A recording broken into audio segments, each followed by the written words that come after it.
Hi പുതിയൊരു വീഡിയോയിലേക്ക് എല്ലാ കൂട്ടുകാർക്കും സ്വാഗതം. ആദ്യമായിട്ട് ചാനൽ കാണുന്ന കൂട്ടുകാരുണ്ടെങ്കിൽ ഒന്ന് സബ്സ്ക്രൈബ് ചെയ്ത് സപ്പോർട്ട് ചെയ്യണേ. ഇന്ന് വന്നിരിക്കുന്നത് മലബാർ സ്റ്റൈലിലുള്ള ഒരു കടലക്കറി റെസിപ്പി ആയിട്ടാണ് കേട്ടോ. നമുക്ക് ബ്രേക്ക്ഫാസ്റ്റ് ആയ പുട്ടിൻ്റെ കൂടെയും പത്തിരിയുടെ കൂടെയും ചപ്പാത്തിയുടെ കൂടെയും ഒക്കെ കോമ്പിനേഷനായി കഴിക്കാൻ പറ്റുന്ന ഒരു അടിപൊളി കടലക്കറി റെസിപ്പിയാണ് ഇന്ന് ഇവിടെ പരിചയപ്പെടുത്തുന്നത്. അപ്പോൾ ഈ ഒരു കറി എങ്ങനെയാണ് തയ്യാറാക്കിയെടുക്കുന്നത് നമുക്കൊന്ന് കണ്ടിട്ട് വരാം. അതിനായിട്ട് ഞാനിവിടെ കുറച്ച് കടല തലേന്നേ കുതിർത്ത് വെച്ചിട്ടുണ്ട് കേട്ടോ. അപ്പോൾ നിങ്ങൾക്ക് ആവശ്യത്തിനുള്ള കടല നിങ്ങൾ തലേന്നേ കുതിർത്ത് വെക്കുക. ഇതിലേക്ക് വേണ്ട ഇൻഗ്രീഡിയൻസ് കുറച്ച് കറിവേപ്പില, ഒരു പച്ചമുളക്, ഞാനൊരു പച്ചമുളക് എടുത്തുള്ളൂ, നിങ്ങൾക്ക് ആവശ്യമുള്ളത് എടുക്കുക.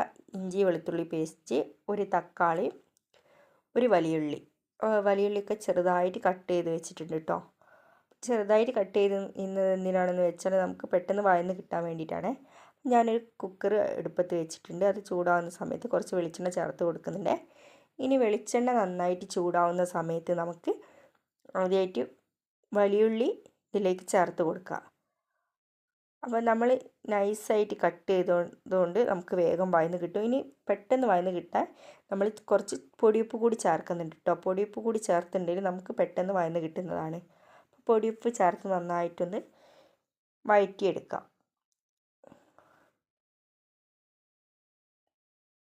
ഇത് നന്നായിട്ട് വഴന്ന് വരുന്ന സമയത്ത് നമുക്കിനി ഇതിലേക്കുള്ള ബാക്കി ഇൻഗ്രീഡിയൻസ് കൂടി ചേർത്ത് കൊടുക്കാവുന്നതാണ്. പച്ചമുളക്, കറിവേപ്പില, തക്കാളി, ഇഞ്ചി വെളുത്തുള്ളി പേസ്റ്റ്. അപ്പോൾ പച്ചമുളക് ഞാൻ ഒന്നേ എടുത്തിട്ടുള്ളൂ കേട്ടോ. എന്താണെന്ന് വെച്ചാൽ മുളക് പൊടി ഇടുന്നത് കൊണ്ട് കൂടുതൽ എരിവാവേണ്ടെന്ന് കരുതിയാണ് ഒരു പച്ചമുളക് എടുത്തത്. ഇനി നിങ്ങൾക്ക് 2 എടുക്കണമെന്നുണ്ടെങ്കിൽ എടുക്കാം കേട്ടോ. അപ്പോൾ ഇത്രയും കാര്യങ്ങൾ ചേർത്ത് വീണ്ടും നന്നായിട്ട് ഒന്ന് വഴറ്റിയെടുക്കുക. അപ്പോൾ നിങ്ങൾക്ക് വേണമെങ്കിൽ മൂടി വെച്ച് വേവിച്ചെടുക്കുക കേട്ടോ. അപ്പോൾ മൂടി വെച്ചാൽ വേഗം വഴന്ന് കിട്ടും. ഞാനിപ്പോൾ മൂടിയൊന്നും വെക്കുന്നില്ല, അല്ലാതെ തന്നെ ഇളക്കി തന്നെ വഴറ്റിയെടുക്കുകയാണ് കേട്ടോ ചെയ്യുന്നത്.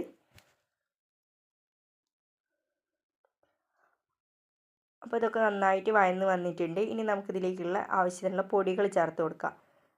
ഇനി ആവശ്യത്തിനുള്ള മഞ്ഞൾപ്പൊടി ചേർക്കുന്നുണ്ട്. ഇനി ആവശ്യത്തിനുള്ള മുളക് പൊടി ചേർക്കുന്നുണ്ട്.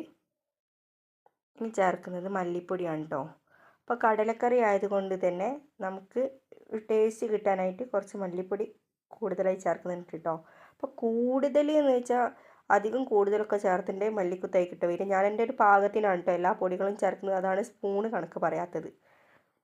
അപ്പോൾ ഇത്രയും പൊടികൾ ചേർത്തതിന് ശേഷം നന്നായിട്ട് വഴറ്റിയെടുക്കുക. ഇതിൻ്റെ പച്ചമണം മാറുന്നത് വരെ നന്നായിട്ടൊന്ന് വഴറ്റിയെടുക്കുക. ഇതിൻ്റെ പച്ചമണം മാറുന്ന സമയത്ത് നമുക്കിനി ഇതിലേക്ക് ഒരു പൊടി കൂടി ചേർക്കാനുണ്ട് കേട്ടോ. അത് ഗരം മസാല പൊടിയാണ്. ഇനി ഗരം മസാല കയ്യിലില്ലാത്തവരുണ്ടെങ്കിൽ നമുക്കിതിന് പകരം ചിക്കൻ മസാല കൂടി ചേർക്കാവുന്നതാണ് കേട്ടോ. അതും ആവശ്യത്തിനനുസരിച്ച് മാത്രം ചേർക്കുക. കൂടുതലായുണ്ടെങ്കിൽ കറിക്ക് ഒരു കുത്ത് അനുഭവപ്പെടും. അപ്പം ഞാൻ ആവശ്യത്തിന് ഗരം മസാല കൂടി ചേർക്കുന്നുണ്ട് കേട്ടോ. ഗരം മസാലയും ചേർത്ത് നന്നായിട്ട് ഒന്ന് വഴറ്റിയെടുക്കുക, അതിൻ്റെ പച്ചമണം മാറുന്നത് വരെ. അതിന് ശേഷം നമുക്ക് ഇതിലേക്ക് കുറച്ച് വെള്ളം ചേർത്ത് കൊടുക്കാം കേട്ടോ. വെള്ളം ചേർത്ത് ഒന്ന് നന്നായിട്ട് ആ വെള്ളം വറ്റുന്നത് വരെ ഒന്ന് നന്നായിട്ടൊന്ന് വഴറ്റി കൊടുക്കുക. അപ്പോൾ കുറച്ച് വെള്ളം ചേർക്കാവേ. മസാലയൊക്കെ എല്ലാ ഉള്ളിയിലേക്കും തക്കാളിയിലേക്കും ഒന്ന് പിടിക്കാൻ വേണ്ടിയിട്ടാണ് അങ്ങനെ ചെയ്യുന്നത്. അപ്പോൾ ഏകദേശം മസാലയൊക്കെ ആ ഉള്ളിയിലേക്കും തക്കാളിയിലേക്കൊക്കെ പിടിച്ചിട്ടുണ്ട്. ഈ ഒരു സമയത്ത് നമുക്ക് ആവശ്യത്തിനുള്ള ഉപ്പ് ചേർത്ത് കൊടുക്കാം കേട്ടോ. ഇപ്പം നേരത്തെ നമ്മൾ ഉള്ളി വഴറ്റാനുള്ള ഉപ്പ് മാത്രമേ ചേർത്തുള്ളൂ. ഇനി ബാക്കിയുള്ള ഉപ്പും കൂടി ചേർത്ത് ഇനി നമുക്ക് നമ്മുടെ കുതിർത്ത് വെച്ച കടല ചേർക്കാം. കടല ചേർത്തതിന് ശേഷം നമ്മൾ നന്നായിട്ടൊന്ന് വഴറ്റിയെടുക്കണം കേട്ടോ. ആ ഉള്ളിയിലും തക്കാളിയിലും ഒക്കെ മസാല ഈ ഒരു കടലയിലേക്കും പിടിക്കുന്ന രീതിയിൽ നന്നായിട്ട് കുറച്ച് ടൈം ഒന്ന് വഴറ്റിയെടുക്കുക. നല്ല രീതിയിൽ വഴറ്റിയെടുക്കുക. വഴറ്റിയെടുത്തതിന് ശേഷം നമ്മൾ ഇതിലേക്ക് ആവശ്യത്തിനുള്ള വെള്ളം ചേർത്ത് കൊടുക്കുക. ആവശ്യത്തിനുള്ള വെള്ളം ചേർത്തിട്ട് നമുക്കിതൊന്ന് വേവിച്ചെടുക്കണം. ഞാനിത് മാവേലി സ്റ്റോറിൽ നിന്ന് വാങ്ങിയ കടല ആയതുകൊണ്ട് തന്നെ കുറച്ച് വേവ് കൂടുതലാണ്. അതുകൊണ്ട് ഒരു 6 വിസിൽ ഇടുന്നുണ്ട്. നമ്മൾ കടയിൽ നിന്ന് വാങ്ങുന്ന കടലയാണെങ്കിൽ ഒരു 4 വിസിൽ കൊണ്ടൊക്കെ വെന്ത് കിട്ടുന്നതാണ്. കുറച്ച് കറിവേപ്പിലയും കൂടി ചേർത്ത് നമുക്കിതൊന്ന് വേവിക്കാനായിട്ട് വെക്കാം. അപ്പോൾ വിസിലൊക്കെ വന്ന് കറി ഇവിടെ റെഡി ആയിട്ടുണ്ട്. ഇനി ഈ കറിക്ക് ഏറ്റവും കൂടുതൽ ടേസ്റ്റ് നൽകുന്നത് നമ്മൾ ഇതിലേക്കൊരു വറവ് കൂടി ചേർക്കുമ്പോഴാണ്. സാധാരണ ഉള്ളൊരു വറവല്ല കേട്ടോ ഇത്.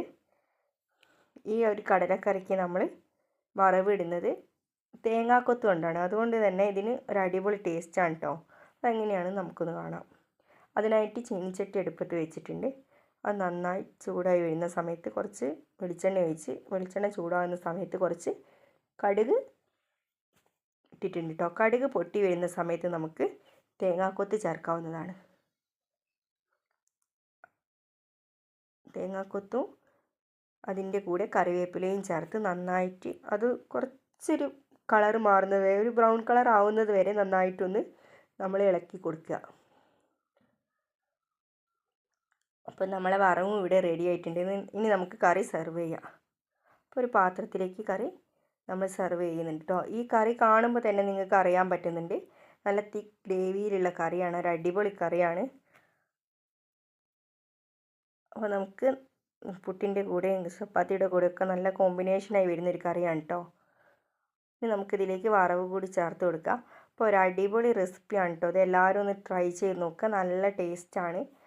പുട്ട് കഴിക്കാത്തവരെല്ലാം ഈ ഒരു കറി ഉണ്ടെങ്കിൽ പുട്ട് തീർച്ചയായും കഴിക്കും. മക്കൾക്കൊക്കെ ഒരുപാട് ഇഷ്ടമായിട്ടുണ്ട്. ഒരു തുള്ളി കറി പോലും ഇവിടെ ബാക്കി വന്നില്ല കേട്ടോ. അത്രയും ടേസ്റ്റിലാണ് ഉണ്ടാക്കിയത്.